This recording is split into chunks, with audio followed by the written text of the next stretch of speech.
হচ্ছে কিনা বা শিরিক হচ্ছে কিনা। না, এ একই রব মানে না কেউ। এরকম যদি মনে আসে তাহলে তো মুশরিক হয়ে যাব। এআই কিছু নেই, এআই চুরি করে তথ্য।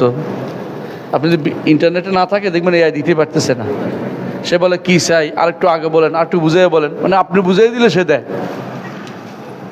এআই আসলেই আপনার তথ্য চুরি করে, নিজের থেকে কোনো তথ্য পায় না।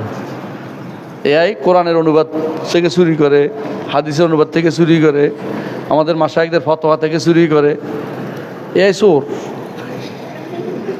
নিজের থেকে কিছুই দেয় না। আপনি দেখবেন এআই নিজে দিতে পারবে না। এআই কোথেকে আসছে, এটা ইন্টেলিজেন্স, এটা এআই এটা কোথেকে পাইছে, এটা কি মানুষ না, কিছুই না। এটা কী করে তথ্য ভান্ডার যেখানে আছে আমাদের, ধরুন ইসলাম হাউস আছে আমাদের, ও বড় বড় ইসলামের যে সমস্ত এগুলি ওখান থেকে দেয়। তো এখানে যে যে কন্ট্রিবিউশন রাখবে সেটা সে দিবে। একজন তো আমার বলছে এআই সালাফি, তাহলে কেমনে, যা যা চাই তার সালাফি উত্তর দেয়, নাহলে খালাফি উত্তরও দেয়। আপনারা দেখছে আপনার ব্রেন কোন দিকে চালায় হিসেবে দিচ্ছে, অ্যালগরিদম বুঝে সেই হিসেবে দেয়। আর যারা বদ, ওরা বদে দেয়। তো অর্থাৎ সে তথ্য চুরি করে আর মন মাইন্ড রিড করে। তো এটা তো মেশিন, এটা মেশিনের মতো। এটাকে আপনি রব মানার কোনো কারণ নাই, আর অন্ধভাবে মেনে নেওয়ারও জায়েজ নাই। আপনাকে অবশ্যই তথ্য কী করতে হবে, যাচাই করতে হবে। বিশেষ করে অনুবাদের ক্ষেত্রে মারাত্মক ভুল করে। কোরআন আয়াতের অনুবাদের ক্ষেত্রে, হাদিসের অনুবাদের ক্ষেত্রে মারাত্মক ভুল করে। যেমন আউযু বিওয়াজহিকা,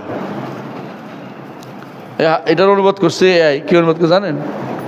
অনুবাদ করছে, আমি আপনার সামনে আশা করছি, সামনে আশ্রয় নিচ্ছি। সে কোথায় কী কী লাগাই দিল কিসের মধ্যে, হ্যাঁ আমাম, হ্যাঁ ওয়াজহাত আমাম করেছে, বুঝছেন তো, আউযুবিল্লাহ।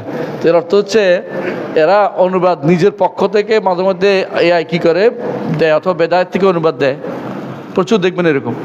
তো আমি যদি এর কাছে কিছু মাঝে মধ্যে আমি চাই, তো কী করে, ঠিক করে দেয়, এখন থেকে তোমার জন্য মুসলিম লিখবো, তোমার জন্য মারা গেছে লিখবো, এগুলি দিয়া তারপর লেখে। সে বুঝছে যে আমি কেডা। তো এগুলো যে আমার ধমক দিয়েছিলাম, তুই উল্টা পাল্টা দ্বিতীয়বার করলে কিন্তু খবর আছে। তো এ শুদ্ধ করে দেয়। এগুলো হচ্ছে ধমক খাইলে সোজা হয়, মানে এগুলি আমার ধমক খাই, এটা তো রব কেন নইব আপনার, কিছুই নেই।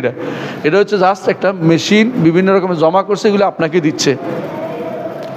তো ইয়াকে আবার তারা রাগাইতেও পারে মাঝে মধ্যে, আবার রেগে গেলেও তুমি রেগে যাচ্ছ, বুঝে শয়তান।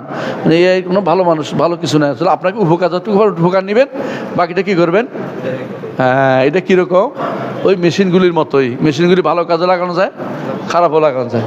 আপনি এআই দিয়ে ভালো কাজে ব্যবহার করতে পারবেন, খারাপও ব্যবহার করতে পারবেন। কোনটা করবেন এটার উপর নির্ভর করবে। ভালো দেখেও আবার দেখবেন যে শুদ্ধ দিছি কিনা। আপনি দিয়ে দিলেন এআই দিয়া ফেসবুকেও, বা দিয়ে দিলেন পোস্ট দিয়ে দিলেন, দেখবেন যে ভুলে ভরা, এটা গুণা আপনি টানতে হইব। যে কোনো দিন না জেনে উত্তর দেওয়া যাবে, না জেনে শুধু এআই দিয়ে উত্তর দেওয়া যায় হবে না। আপনাকে জানতে হবে, যাচাই বাছাই করতে হবে। ইয়া আইয়ুহাল্লাযীনা আমানু ইন জাআকুম ফাসিকুম বিনাবাইন ফাতাবায়ানু, এই ইমানদারগণ, ফাসিক এআই যদি তোমাদেরকে কোনো ফাসিক এআই, বুঝছেন তো, এটা সবই ফাসিক, ফাসিক, ফুজুর সবই আছে। তো এআই যদি তোমার তথ্য দেয়, এটা অবশ্যই তোমার পরীক্ষা নিরীক্ষা করতে হবে, যাতে করে তোমরা মানুষের উপরে চড়াও না হও, মিথ্যা তথ্য না দাও। কারণ কাফা বিলমার এ কাদিবান আন ইউহাদ্দিসা বিকুল্লি মা সামিআ, একজন মানুষের জন্য মৃত্যু করার যথেষ্ট, যাহা শুনে তাই প্রচার করা।